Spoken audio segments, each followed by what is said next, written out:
And now it's time for more of Southern California's sports fishing voice. Let's talk hookup. This portion of the show is sponsored in part by Ford, the official truck of Let's Talk Hookup. Rancho Leonero, where your wildest Baja dreams come true. Maui Jim Sunglasses, the choice of the best captains. Shimano Rods and Reels, fish with the best. Shimano.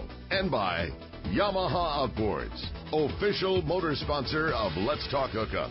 Here we go. Another great hour of Southern California's sports fishing voice. Let's Talk Hookup. Here's Pete Gray and Rock Cod Rick Maxa. Welcome back. Hour number 2. Let's Talk Hookup on the Mighty 1090. Pete Gray here, Rock Cod Rick Maxa with Dan Ostrosky from Yamaha Outboards, having a great time talking fishing with the guru. No doubt, Dan Ostrosky, Yamaha Outboards. You know, by the way, our stream is back. The live stream for Let's Talk Hookup is back up on our app as well as on our website, letstalkhookup.com. Or, you know, the best way to listen to Let's Talk Hookup, if it's not on the Mighty 1090, which is number 1, but number 2 would be our app. Because you can take it anywhere with you, any place.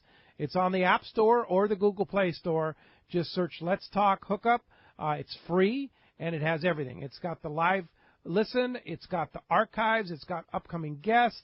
It's got classic archives with Marty Milner and more, all that stuff. So and a lot more too. So check it out, our Let's Talk Hookup app. It's growing immensely, and if you haven't downloaded that, you should. No doubt, man. Well, the phones are absolutely packed. Everybody's dying to get through to talk to Dan. Again, if you want to get your chance in this second hour, there's 2 ways to do it. First is with our toll-free line. That one's 877-792-1090. Again, 877-792-1090. That one's totally packed right now. The other opportunity is our local phone number. That one's 858 area code 457-1090. One more time, 858-457-1090, and that is the only line open to the building right now, obviously because Dan is such a popular guest, Yamaha is such the popular outboard, but also for that great prize we're giving away at the end of the show today. If you didn't hear it, a custom handmade Anza fillet knife is going to one lucky caller at the end of the show today, a piece of... obviously a piece of work of art that you're going to have for the rest of your life. We're talking over $100 value in a custom handmade fillet knife from our buddies at Anza Fillet Knives. It's going to be a really, really cool prize for somebody. Those Anza fillet knives hold the edge for such a long time. Yeah. I mean, I always think, does that knife need sharpening? No, it doesn't need sharpening. Well, you taught me about that. It's that high-carbon steel. It's way easier to sharpen, and it keeps the edge forever. It's an awesome knife. Yeah, indeed. So one lucky caller is going to win that knife. So let's jump into the phone. You got it. Well, we got some very patient callers, been hanging on a long time, and we're going to do just that. We're going to talk to Cliff, who's calling us from Lakewood this morning. What's up, Cliff? Welcome to Let's Talk Hookup. Good morning, guys. Hey, Dan, I have a HPDI 2001 Yamaha 200, and due to my partner being sick and everything and then passing away, it's been sitting almost a year. Next month will be 1 year since I've used it. I've got the gas out of the boat, but I haven't started the motor since we went to Catalina Island and came back. It ran fine. Just wondering, what should I do? Maybe other than I've already changed the fluid in the lower unit, but I haven't done spark plugs or anything else. Can you give me good advice? Well, sitting a year, can take its toll. Yes, I would definitely change the spark plugs, but I would also possibly, if you start it up and there's a running issue, it would be in the vapor separator tank. If there was water in the gas at the time and it's since evaporated, could leave salt deposits down in the pickup screen, in the screen area of the pickup for the two-speed pump that's in there. But prior to that, no, I would change the plugs, change the engine oil, and run it. Maybe put a this thing's always ran great. Yeah, but the setting is what it would cause any minor issues, and these are minor, but depending on when you change the fuel water separator filter, if there was a fair amount of water in it, then it's possible that some of that could have collected in the engine after your last run, and it. No, it's just in the driveway. It's pretty clean. It's just kind of yellow. The fuel was yellow? Yeah, it's getting, it's not their best color, so it's a little bit, but there's no water in it. Yeah, it's souring. Okay. Well, then I would definitely do a fuel additive, because now your fuel separating has changed its makeup. So I'm putting brand new fuel in the tank because I took it all out. Oh, perfect. And then, I would run it change the plugs, And and change then the run filters. it, and definitely change the filters. Yeah, there you go. And then get that thing back in the water, Cliff. That's why the guy's the guru. You know, we're talking a 17-year-old motor that Dan immediately knows the 2-speed pump, this pickup, this screen, this that. That's why we call the guy the guru. You don't get to not have that title for sure. 17 years old, intimately knows every part of that thing. That's awesome. Thanks, Cliff, for the call. Appreciate that. How about we jump right back in and talk to Dave? He's calling us from Poway this morning. Hi, Dave. Welcome to Let's Talk Hookup. Hi, guys. Great show. Got a question for Dan. I've got the twin 250 Yamahas, and I need to get the tilt rams replaced. We ordered them, and we're only able to get 3, and the supplier said that Yamaha is not manufacturing them anymore. Okay. Well, they may not be manufacturing that one part number, the -02. I think it's now up to 04. I happen to know this because I just went through this last week with an F-150. The number switch. So if the dealer really needs to look at the part numbers, you said they were F-250s? Yes. Yeah. It's that will get the new, I think, -04 number. Same part then. Same part basically, and same repair procedure. You take the cap off. Right. And then just replace the 2 rams. But I do know that they were they were low in inventory. But as far as I remember, Atlanta had enough for you. So, but it was of the new. Yeah, I wish I could remember the whole part number, but I think it was a -04. And unfortunately, the old part number was -02. 02, I think, or whatever. So the dealer stops there and goes, "Oh, it's because on their website it may say no longer available." Right. Or do not order, and so they pass that on to you. But what they forgot to do is check the super session charts, and that's where you find the change. Same part number, or different part number, same part. Correct. What Yamaha dealer are you using, Dave? Well, I'm using my mechanic was Robbie Gordon at Boating Dynamics. Oh, Robbie's who does all my work. Yep. Right, but he may not have access to that super session screen on our Yamaha business service. Right, he system. said his supplier told him that. Yeah, and they may not be reading it correctly. Sure. Like I said, I just went through this last week for an F-150, and Kerry Graves actually from Dallas. Oh, okay. So Okay. right before Labor Day. And one other thing, do you recommend dropping those rams down when the boat is in the slip, or keep them up? Very good question. I would drop them down just because it wouldn't allow, depending on how your boat is setting in the water, most of the growth happens in the first 32 inches of that water column. And if it's below that water level, and a lot of growth and crustaceans could adhere to that, and then you lower those rams, they could cut the seal, which starts the problem. Yeah, and one other suggestion I might make to you, too, Dave, is Robbie's a great guy. Robbie Gordon's a great mechanic and does a fantastic job. Jeff Hughes over at H&H Marine in PB is a stocking Yamaha dealer. He's an actual stocking Yamaha dealer. So you might check with Jeff over there and see what he says about parts. That he'll have access to those screens. In inventory. Yes. Okay, it was H&H? H&H Marine in Pacific Beach. Yeah. Okay, I know where that is. Okay, I'll give him a call Monday then. Like you say, taking nothing away from Robbie. He's great. Not. Don't be afraid of that. He's awesome. Jeff's a stocking dealer. He's also a great mechanic too. Yep. But he would know the parts in and out because he is authorized Yamaha dealer. Right, and he'll have access to those dealer screens. Yes. All right. Oh, okay, great. All right, Dave. Thanks a lot for the phone call this morning. All right. How about we jump right back in and talk to Gary? Gary's calling us from Lawndale this morning. What's up, Gary? Welcome to Let's Talk Hookup. Yeah, good morning, Pete, Rick, and Dan. Good morning. Dan, I had a question. Is there a possibility with the lighter battery technology coming up today that you'd have a hybrid and save on fuel? See hybrid come into the outboard world? Hybrid. That's an interesting, good question, Gary. It's like, Also, as a related question, will they be like Prius drivers and drive slower than you would appreciate them to and not get out of the way? Yeah, just curious about both of those things. Yeah, we got an F500 hybrid. Yeah. Never say never. but I'm not sure the battery technology we're looking at right now as an industry. Some of the new technologies may not be compatible with the marine environment. Yeah. Okay. And so because of the type of lithiums and hydrogen and stuff. So we have to look at that. If there's feasibility, everybody's going to look at that. Yeah. As a matter of fact, I did ask EPA a month and a half ago, and I have not heard back, is how would the EPA determine CAFE standards with marine products that would be hybrids and or fully electric capable, in the event you ever went to a CAFE standard, corporate average fuel efficiency standards on marine product. But I haven't heard back from them, so they're probably scratching their heads, too, going, I don't even know how the cars do it. Speaking of alternative fuels, you see propane-powered outboards. Yeah, I see smaller those. size, outboards. I've been out for a few years now. What's the story on why would you want a propane-powered outboard?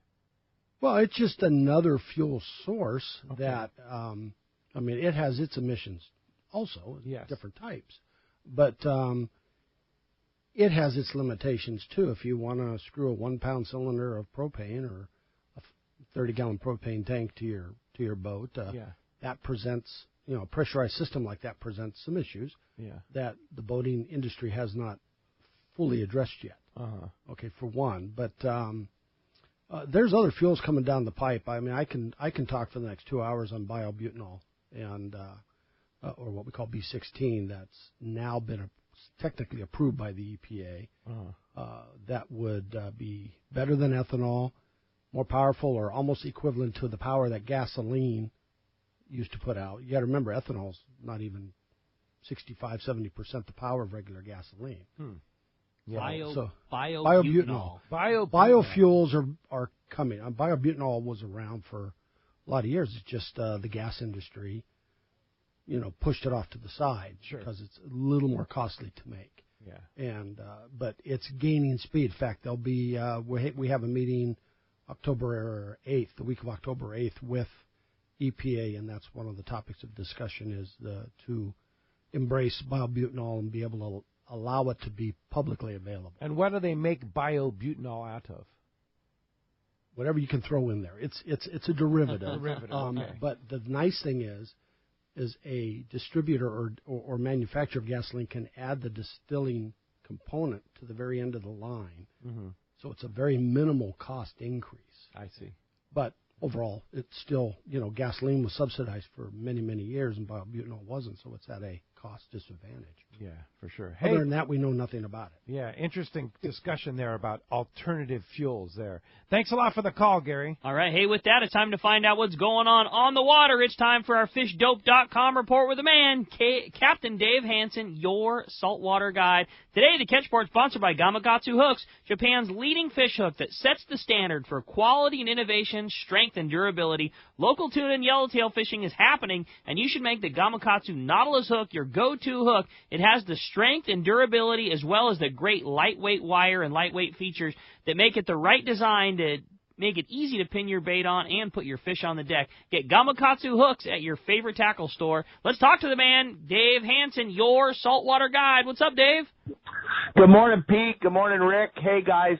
Just want to let you know we are in full speed limits of wind right here. It says all you want, full speed on the corner, white caps, the whole thing. It's all you want. Full speed wind right now. Sweet. That sounds great. Yeah, we're just getting up to San Clemente Island. I'm about 4 miles off the island, and I'm hoping that I get inside the lee here. So far, we're not. We're 4 miles, and it's white capping, and it's a beautiful day to be hanging out at home.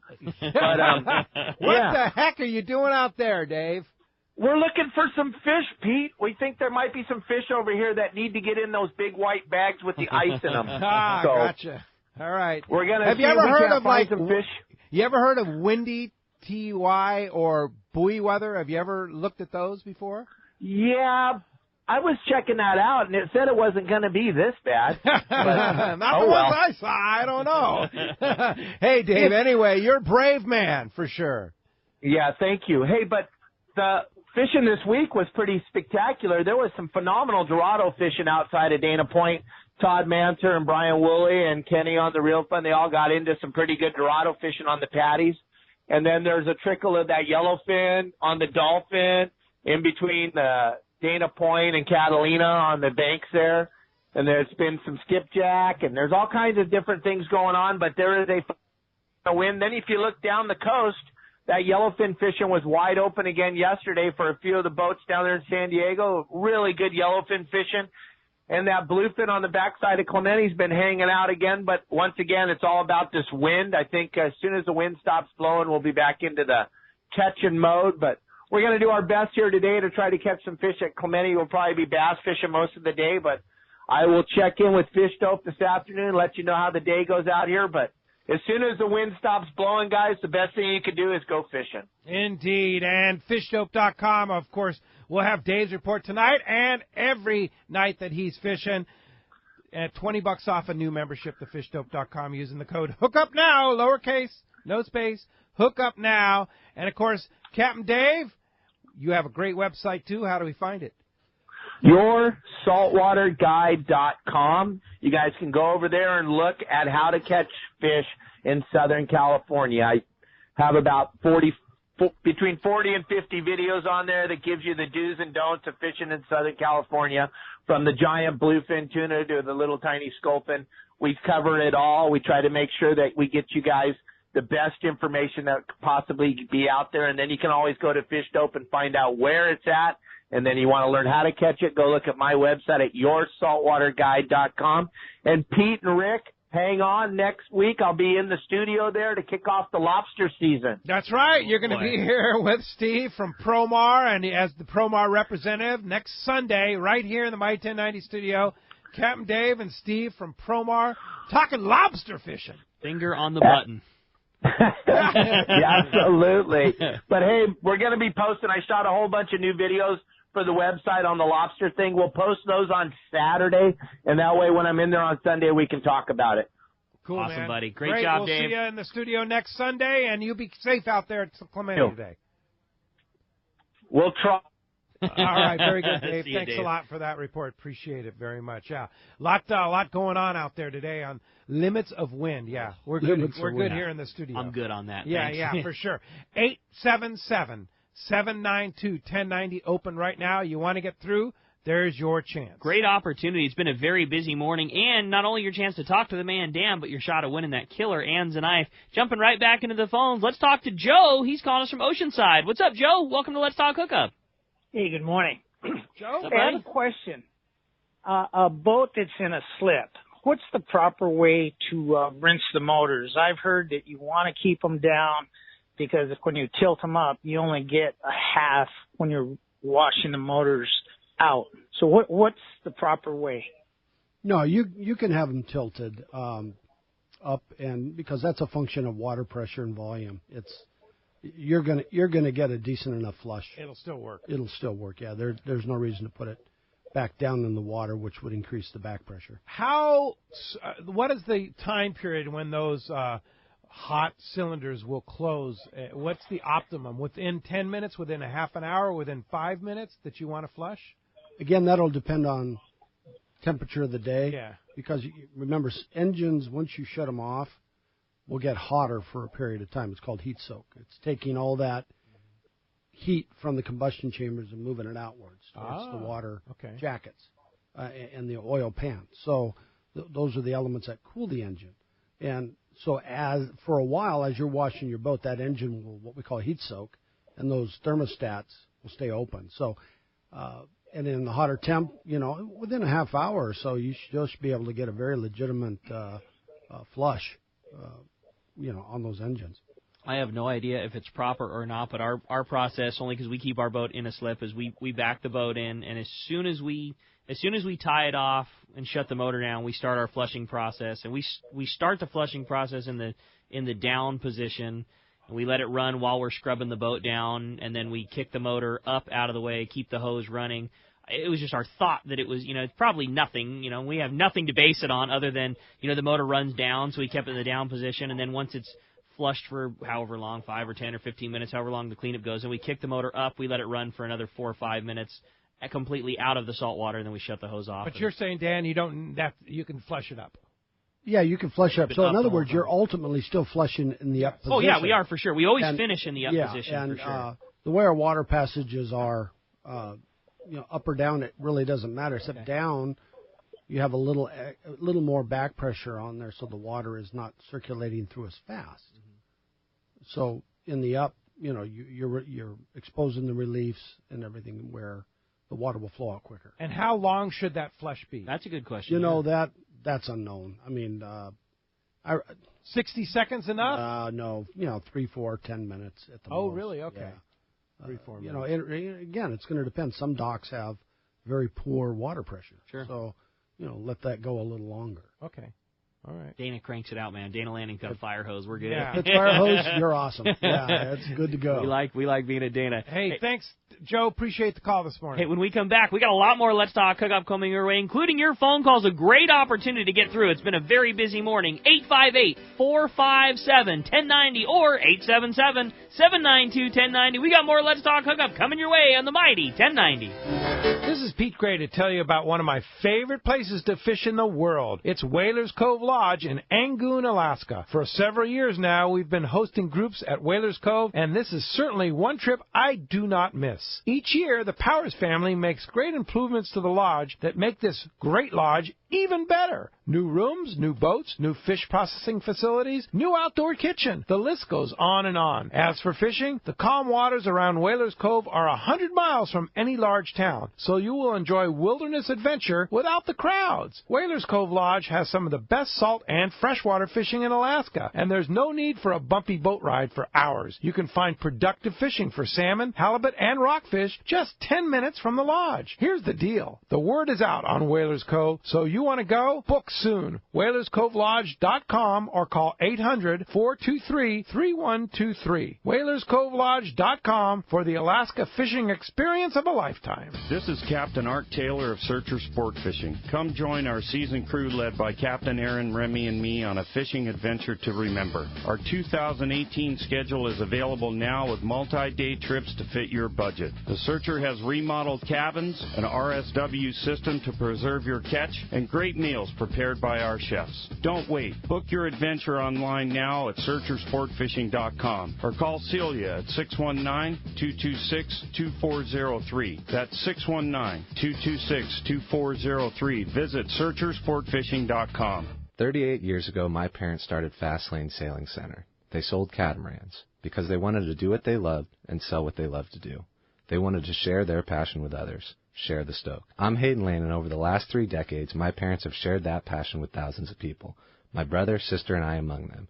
We grew up right there at the shop in Dana Landing Marina in Mission Bay, sailing on the bay, fishing off the docks, and later off the Hobie Mirage kayaks. We grew up surrounded by the water. Our shop was filled with tools that Hobie and other brands have made to enjoy on the water. And I use them all. I mean all of them. Wouldn't you? So when you come into the shop, you're not going to hear a salesperson trying to convince you to buy something. You're going to hear us bragging about how much fun we have on these toys and telling you to do the same. We test every product out there, and we only sell the best because we want to use the best. So check out our website at FastlaneKayaking.com or get on down to the shop in Dana Landing and find your next adventure. Many years ago, Baja pioneer Bob Van Wormer found the area he called the Great Fish Trap in the East Cape of southern Baja and built what is now regarded as the premier East Cape resorts of Palmas de Cortez and Playa del Sol. Today, following in their father's footsteps, Bob's sons, Bobby, Chucky, and Eddie, have taken Palmas de Cortez and Playa del Sol to new levels with the largest sport fishing fleet in Mexico, a luxurious spa, and top-of-the-line resort amenities.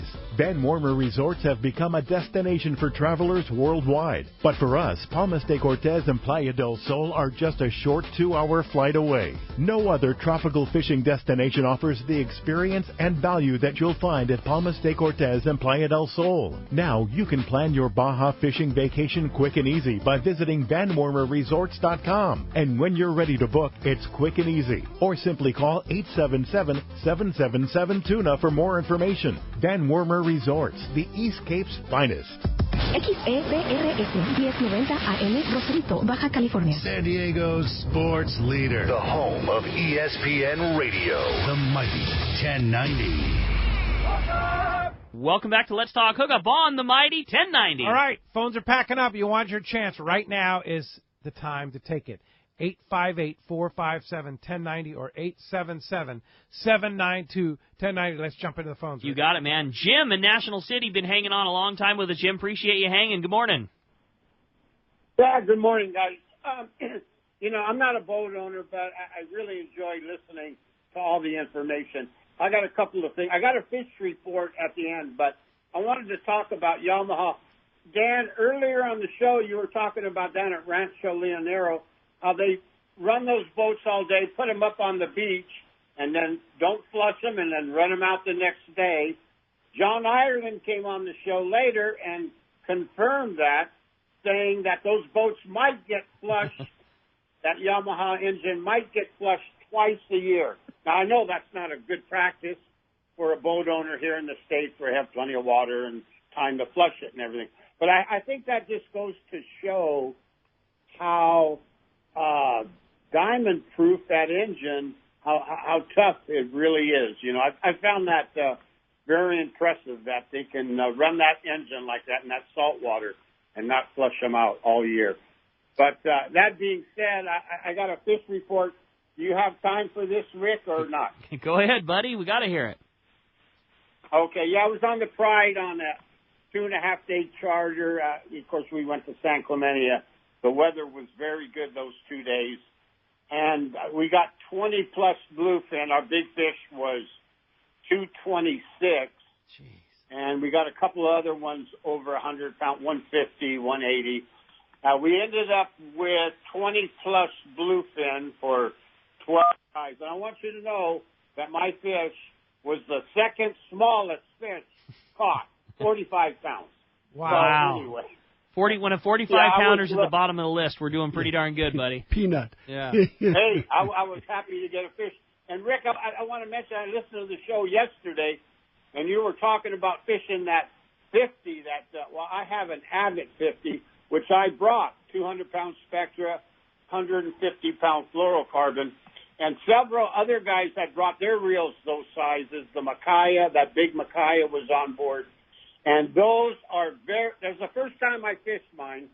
You recommended those reels for kites, but like I said, several were on board because of those big fish. Sure. But anyway, very difficult to fish. That was the first time I fished it, a flat fall, 250 gram on the rail, and very difficult. I need a little bit more practice with that because it takes some technique to handle that big reel. But when those 200-pounders come through, you'd be glad you'd have that particular size reel. You know what I'm talking about? There's a balance that you always have to weigh out. A smaller reel is always more comfortable to fish with, and a bigger reel is always nicer when you're attached to a big one. Like there was a saying that I heard a long time ago from a long range guy that said, I've never been attached to a fish and thought, oh man, I wish I had a smaller reel on this big one right now. No kidding. Yeah, turning the handle, it's great on a small one, but boy, once you're attached, there's nothing like a 50, and you just need to find that balance that's right for you. For sure. Hey, thanks a lot for the call this morning. Let's go live to the tribute. Captain Mike Pritchard is on the line. Good morning, Mike. Hey, good morning, gang. How's it going? What's up, Mike? We're catching tuna again. I was going to say, you promised you'd call if it was good. It must have been good. You know what it is, second day of a 2-day trip. Yesterday we ended up with 85 yellowfin up to about probably 33 pounds. A lot of really nice, nicer grade yellowfin. Nice. 60 skipjack, a Dorado, and a couple of bonita to go with it. So far, first off this morning, we have 26 yellowfin, really all the skipjack you could want, but same kind of deal. It's we have 26 guys here on a charter, 20 of which are rent rods, and the only thing I wish I would have done differently is brought heavier gear. No kidding. That's great news. Sounds like they're biting. Yeah, they are biting, and the average fisher this morning is probably like 15, 18 pounds. They're bigger fish. Nice. Some fish into the low 20-pound range, and it's just, I mean, what a nice, beautiful grade of yellowfin here for local fishing. Yeah, no kidding. I know you mentioned yesterday that you guys were catching fish on popper and things like that. Are they still biting the artificial? I mean, is that something worthy of bringing if we were coming fishing on the Tribute? Oh, yeah. Yeah, no. There's a few guys that had their own gear yesterday. One of the guys had, I think he said he had fish on the flat ball, on the skip jig, and on the popper. So nice. Very, very versatile fishing, very, very fun. And some of those bigger grade yellowfin we caught yesterday afternoon were on the popper as well. And it's, I mean, even not hooking them, it's still fun to watch. But, I mean, they are biting it. And we do, last time I checked this morning, we still had 5 spots available tonight. Thursday night I know sold out, but I think a couple of trips there throughout midweek still have some room on them. And is this fish all in one-day range, Mike? Yes, it is. Easy one-day range. Weather this morning, you know, they called for a little bit of funky weather, and we had some weather yesterday afternoon. The weather this morning is nice. Nice. I know it sounded like there may have been a guy or two that stayed at the dock this weekend because of weather, but this is it's beautiful. Okay. Nice. Great. Gotta love it. Well, if somebody wants to ride the Tribute tonight, tomorrow night, how do we do it? Give the guys at Seaforth Landing a call, 619-224-3383 or seaforthlanding.com. And lots of time left to fish here today, and off to just a great start. So pretty excited about this coming week and seeing some of that nicer weather throughout mid to late week. It's going to be, I think it's going to be on. Oh, yeah, week before the full moon. Come on. Nice weather. Time to go fishing, for sure. Thanks, Mike. Appreciate that very much. Keep getting them, and always love hearing the live calls from the boats because you hear that sonar clip. So cool. All right. Appreciate it. We'll talk to you real soon, Mike. Appreciate that. Let's go find out how to cook them from Yanni from Fisherman's Belly. What's up, Yanni? Good morning, gentlemen. Good morning to all the wonderful fishermen out there. Hey, you guys, you know, summer is almost over and fall is just around the corner, and all of us are looking forward to hot yellowtail bites. Of course, we all love catching tuna as well, but I'm telling you, the fall is the time of year for yellowtail, and I have got the ultimate yellowtail fish taco recipe. And I'll tell you what really inspired me to create this, and that is when I'm out there fishing on a hot bite and it's going on day after day after day and I want to be out there and I am out there, I get these annoying text messages wondering where the hell I am. And I promise you guys, you can get rid of those annoying text messages with this brand new recipe full of new tips and tricks. That's good. Fantastic. That's good info. All right, and it's going to be on fishermansbelly.com right now. We'll have it up on the Let's Talk Hookup Anglers table page very, very soon. I'm excited to go check it out. Love fish tacos, and especially from yellowtail. I like that chipotle that you incorporated into that one. I saw the video earlier, Yanni. It looks really good. Oh, wow. And yeah, and I've got a papaya pico de gallo, and it'll knock your socks off, guaranteed to make everybody happy, I promise. That looks good, buddy. All right, Yanni. Fishermansbelly.com or on our website later on, Let's Talk Hookup, and just go to the Anglers Table page and get it. Thanks, Yanni. Appreciate that. Thanks for all you do for the fishermen, and we'll talk to you in a couple weeks. You bet. Thank you very much. Have a great day today. Thanks, Yanni. You too. All right, 858-457-1090, open right now. Let's jump into it, Rick. Got it. How about we talk to Dave? He's calling us from La Mesa this morning. Hi, Dave. Welcome to Let's Talk Hookup. Well, that was too funny, guys, that Yanni was trying to give out that recipe. I thought he was going to share more on the air. That's what I was actually looking for, was a favorite recipe for yellowtail. Having said that, let me ask you this. When we get our fish processed over there at Fisherman's Processing, what is really the best way to thaw that stuff out? Well, we had Sean on the show a couple weeks ago. Two things, Dave. I'll tell you the whole spiel right now, but a way worthy one. If you got a weekend off and you're doing some chores around the house, jump on that app and go to our archives and listen to that show that had Sean from Fisherman's Processing, because he gave some really cool tips about it. But the biggest thing that Sean had mentioned is you want to bring that fish up to the thawed temperature slowly, and you want to bring it up to temperature outside of its vacuum-packed bag. And what he recommended was take your fish out of the freezer while it is still frozen, remove it from its vacuum-packed bag, and wrap it in several layers of paper towels. Grab 3 or 4 paper towels, an arm span's width, and wrap, several layers around that thing.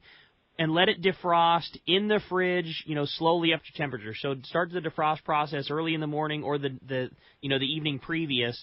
It works so well. It wicks away all that moisture as it defrosts, takes away any potential fish smell that it has, and it's like it was fresh fish. It retains the color that it had when you put it in. It's crazy. And keep an eye on the paper towel. Halfway through that process, it's going to, just like Pete said, it's going to be wicking away that moisture. It's going to soak it up like a bandage. And, halfway through the process, rip off another roll of paper towels and rewrap it back up and change it so that you're getting all of that, all of that decay and juice and all the things away from the fish. That paper towel is going to suck it back out of there, and your fish will be perfect when it comes time to apply your marinade or throw her on the grill. Indeed. Now, sometimes you're not planning ahead and you can't get it out of the freezer the night before, but if you get it in the morning before, then you finish it out on the counter with the wicking away there. But again, out of the package is the key, because you want to get it out of the package and then in those paper towels is the ticket, no doubt about it. Yeah, indeed. Awesome. Thank you so much, guys. All right. Thanks a lot for the call this morning. And check out Yanni's website. Go to that Angler's Table section on our website. It'll be up very soon, and it's a very cool video that he does. Kind of breaks the whole thing down, all the ingredients, how to prepare your marinade, the whole nine. It's a really good one. And Yanni's got so many recipes at fishermansbelly.com. It's worth checking out. The website's broken down cool, too. You can search by type of fish. So you could literally type in yellowtail, and every recipe that he's created over however many years will pop up right for you. It's a really good one. Yeah, for sure.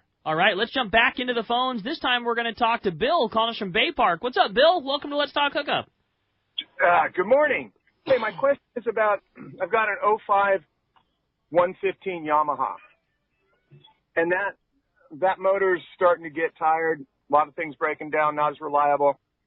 Talked to JP Motorsports about their motors, and I'm looking at a 115 or a 150. It's a Ponga, not a lot of surface area on the hull. I'd like to stick with a 115 for the weight. And he said that they've jumped up the power on the 115. Can you tell me about that? They jumped up the power? Well, what we did is the 115 that you currently own is a smaller displacement than what the new 115s are. The new 115s are slightly larger, which will give you a little more torque. Which is important if your boat's a little heavier. Right, and flat like that. So if you got a Panga-style boat, there's no lift. It's just pushing a flat barge across the water. So the torque curve that you need would be more beneficial on our 1.8 liter. And that's the F-115. new one. That's the new one. Yours was a smaller, barely 1.7 liter. Okay, so it's not a bigger engine. It's just more torque. Correct. Oh, yeah. Weight-wise, no. It's a push when it goes to that. What about the weight? What is the negative from 115 to 150? Bill was just mentioning he wants to stay at 115. What is the weight difference? It's 100 pounds. 100 pounds. Yeah, that's about right. And in your opinion, and it's just for the sake of thing, is the 100 pounds, is that made up in the extra power that it has, or is it one of those things where the extra horsepower that you're creating is just pushing that extra? Where does the benefit start to happen? Well, the benefit comes in when, depending on how he's going to load that boat. Okay. If he's going to add a tower, if he's going to add, a fore and aft bait well, things like that, which would start minimizing the 1.8, and naturally. You go up to our new 150 or even our existing 2.6 liter 150. Again, more displacement, better push. You'll probably find that you're not running as high of RPM. Okay. Instead of 4,000, you'll be down at 3,500, 3,200. That sounds exactly what I'm looking for. Yep. And the 150, the extra 100 pounds on the transom, because it's a pretty loaded Ponga with a T-top. And, Pongas don't carry that much weight. So it's at its max weight now, and you put a third guy or even a fourth guy, and you're really struggling. Yeah. Well, you'll have to go by the Coast Guard rating of that. I don't know what your particular boat is and what the max horsepower and or weight is, but you have to stay under that. But you may find that you can distribute your weight. I mean, 100 pounds is basically 1.5 to 2 batteries. Yeah. Right. So you move the batteries forward, after, whatever. But, be safe in that. If you're overrating your boat, you can't do that. Yeah. And the insurance company won't cover it. Well, Yeah, the 150 won't overmax it. Okay. If it won't overmax it. There's no ratings from Coast Guard on this particular hull. It's made in Mexico? Yeah. Yeah, okay. Well, but at any rate, as long as you feel safe on it, the weight difference, that minimum weight difference, you can move around stuff in your boat that would compensate for that.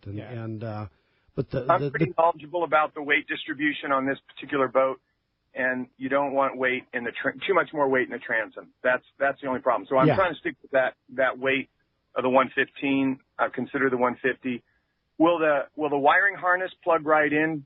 Is it the same wiring harness as from a 105 to say a 2019 or 18? From the 2005. Oh, the 2005, you mean?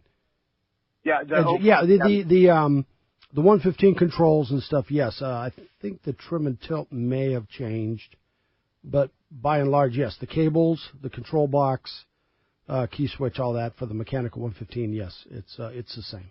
All right. Hope that helps you out. Thanks a lot. Good question there. Thanks a lot for the call. Time for a new engine for that Ponga for sure. Hey, I heard something. You said the current 150 and then the new 150. Did I hear something that's coming? No. We have a 150 that came out this year. Okay. In the 2.8 liter. Oh, okay. So the old one is a 2.7 liter, 2.6 liter. 2.6. So the 2.8 liter is just more torque? Yeah, slightly a longer torque curve,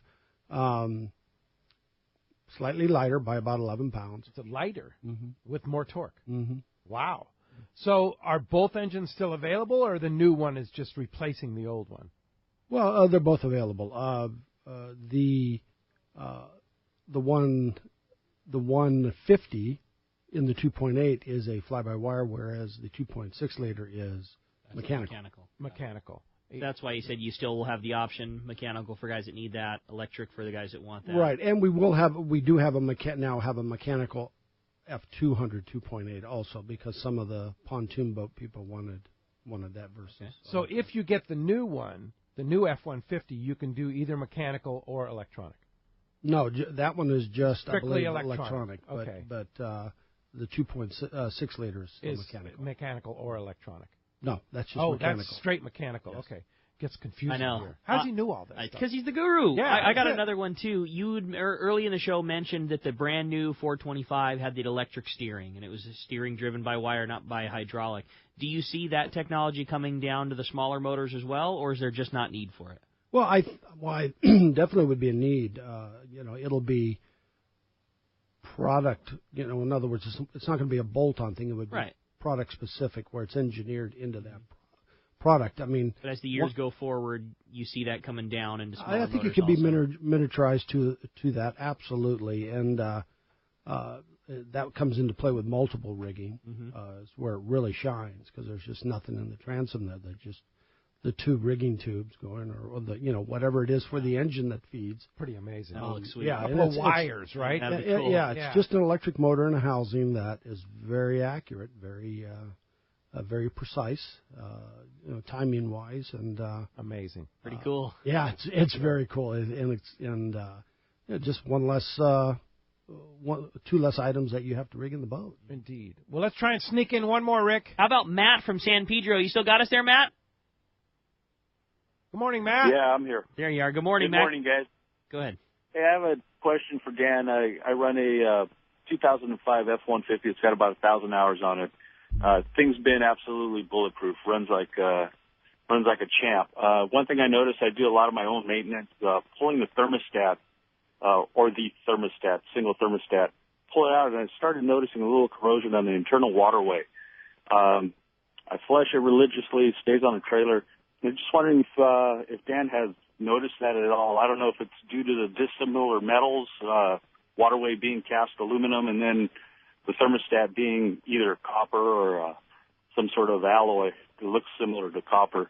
I noticed that pitting on the inside of the waterway, and I'm just wondering if that was some sort of issue, or I wanted to keep the motor a little longer instead of repowering because that thing runs so well. I was just wondering, is there any way to prevent that or stop the progression of that corrosion at all? Yes. Well, first off, a clean system will diminish any spread of that corrosion. Secondly, we do have zincs on those blocks that should be replaced at certain intervals. So it's possible that you need to pull those zincs out and, in the block and change them out. Chances are, a lot of people don't even know they're there. Yeah, I've done them as well. The 3 of them that are on the side of that block on that port side. And then and check all your ground connections on the boat religiously. Okay. And that's about all you can do to. You're going to get wear and tear with salt water. It's very abrasive. But if you'll notice when you pull that thermostat out, you see that little green coating and all that's in there. That's what protects the engine. So a little bit of corrosion around there, that's an interaction of dissimilar metals in a saline solution. So you're going to get a battery. I just want to say, too, hats off to you, man. That's 13 years of great use. Sounds like you're certainly on top of your maintenance schedule and doing a great job. And I think if somebody is observant as yourself and doing all those things, Dan, you're going to keep that line rolling. Absolutely, and that's a classic I was just wondering example. Is there any potential of it wearing all the way through? I know there's some things on the internet. I don't know if it's guys that don't maintain them as well. Some of them have, it seems like some of them corroded all the way through the block and started getting some water seepage. No, you're probably talking an extreme stray current situation of a boat sitting in the water with additional issues other than, those things can only protect the engine. They're not going to protect every boat in the marina. Yeah, for sure. And you don't know how hot your marina is. That's correct until you check it or have somebody check it for you. So, Matt, good questions. Yeah, Thanks great. a lot for the call this morning. Hey, when we come back, we're going to find out what lucky guys got themselves a brand new Anza knife. You stay tuned. More Let's Talk Hookup on the mighty 1090. This is Captain Tim Ekstrom from the long-range vessel Royal Star. With my partners Randy Toussaint and Brian Sims, we have set the bar of the long-range fishing experience. A spring 8-day, summer 5-day, or a fly-down, fly-back 11-day winter trip, we deliver the highest quality long-range voyage you will find. From our premium RSW fish storage to our top-of-the-line chefs and crew, Royal Star distinguishes itself from all others. Want to grab a spot on the Royal Star? Check us out at RoyalStarSportFishing.com or call Tracy at 619-224-4764. I can't wait to spend some quality time with my son fishing this year, teaching him about casting, how to choose baits, set the hook, and how to be safe on the water by always wearing a life jacket. Save the ones you love. A message from California State Parks Division of Boating and Waterways. This is Chelsea from Dana Landing in Mission Bay. We are truly the one-stop shop for a great day on the water. Looking for a fishing charter? Dana Landing has you covered with the Blackjack. Perfect up to 4 anglers, or the Impulse up to 6 anglers in comfort and style. Dana Landing has a huge tackle shop with everything you need to go fish bay bass, tuna, or marlin, and our staff will dial you in. We even have Mexican and California fishing licenses and reel repair. Our deli at Dana Landing is a local's favorite with all the food, ice, and beverages you need. Hey, need freshwater tackle? Head to East County Bait and Tackle, the ultimate in rods and reels, the latest freshwater lures and live bait. ECBT has a staff second to none when it comes to sharing their passion for fishing. ECBT is at the end of the 67 freeway on Mapleview and Lakeside, and Dana Landing is next to the Dana Launch Ramp in Mission Bay. Check out danalanding.com for more details. When it comes to fishing rods for saltwater, there's just one name you need to know: CalStar. Take, for example, the Graphiter series. It's a true graphite and fiberglass composite rod, the finest it's ever been built. And for anglers seeking traditional performance, durability, and quality at an affordable price, the CalStar West Coast series of rods and blanks are the ones for you. Their master craftsmen bring decades of rod building experience to every rod they make. So if you want your fishing rods to be truly state-of-the-art, I always recommend CalStar at fine tackle stores everywhere. Welcome back to Let's Talk Hookup. On the mighty 1090, all right, the big winner of that Anza knife is going to Matt in San Pedro, our very last caller. You are the big winner of that killer Anza knife. You are going to love that thing, Matt. Yeah, indeed. Hey, enjoy it and fillet some big fish with it. Yeah. We hope you do. Dan Ostrosky, again, So never good. enough time. All the questions were great. And the audience, man, This the was callers did so a good. great job. Thank you, callers, for asking such intelligent and great questions today. It was really fantastic Lot of fun. show. Yeah, indeed. And, Dan, keep up the great work at Yamaha. There's no other engine that is fit for your boat than a Yamaha outboard as far as we're concerned. I agree with that, I buddy. agree with it, too. Yeah. Somebody wants more info on Yamaha. Great website with, like we talked about. Those, Yeah, that's loaded with information and maintenance situations, rigging, owner's manuals, access, things of that nature. And You can get to Yamaha-motor.com and link over to the outboards, or YamahaOutboards.com and go direct. Yeah, fantastic. Keep up the great work. Great. And who knows what new technology will be here next time you're in the studio. More to come. More to come. I know. Probably you can't talk about a lot. I don't have enough fingers. Yeah. Indeed. Well, thanks, Dan. Appreciate your time this morning and appreciate your time this weekend. Thanks to Adam on the other side of the glass. Does such a great job. He has those archives up on our app and on our website right away here, so you can always check that out. Listen to podcasts on the app, website, or iTunes, or all the appropriate podcast places of previous shows. And, of course, this show will be up there very, very quickly. And then next Saturday, Captain Brian Kiyohara from the American Angler will be in the studio with us. And then next Sunday, you heard it, hang on to your hats, because Steve and Dave from Promar talking lobster fishing next Sunday. Thanks for listening today. We'll see you next week right back here on the Mighty 1090.